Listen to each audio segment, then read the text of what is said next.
This week we're looking at when God called a man named Elisha to be a prophet. And the prophet who was given the task of letting Elisha know that he was going to be a prophet was another prophet named Elijah. And here's how that section went. It says, "So Elijah went from there and found Elisha, son of Shaphat. He was plowing with 12 yoke of oxen, and he himself was driving the 12th pair. Elijah went up to him and threw his cloak around him. Elisha then left his oxen and ran after Elijah. 'Let me kiss my father and mother goodbye,' he said, 'and then I will come with you.' 'Go back,' Elijah replied. 'What have I done to you?' So Elisha left him and went back.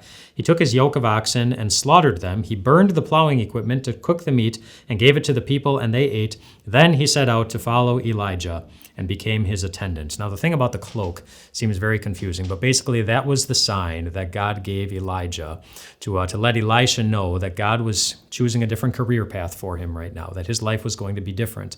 This was the sign that God wanted him to be a prophet.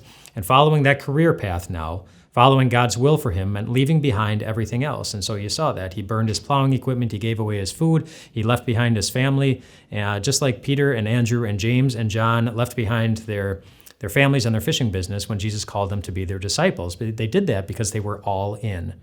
And whenever God has called you to do in your life, that's something we need to have in common with them. We need to be all in when it comes to following him. Now, you may have never received a prophetic cloak over your shoulders, but at your baptism, the way the Bible talks about baptism, you are cloaked with Jesus' perfection. God promised you that he would always look at you in that context, perfection, and you were urged to live that way, perfectly.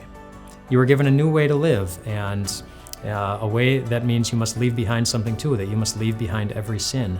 When Jesus said that if you hold to my teaching, you are really my disciples, he was saying that the teaching in God's word, all of God's word, gets to dictate what our definition of a great life is, which means that if there's something that you're doing in your life that you know God forbids, then you must either do your best to walk away from it immediately or come to grips with the fact that Jesus does not consider you to be his disciple.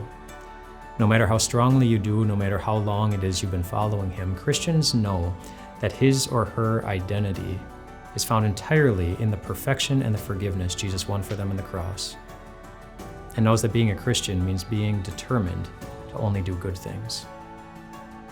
Do you struggle to find time to connect with God? Well, click here to subscribe to our daily email. We'll make sure that you hear about God's promises, his love, and his amazing word.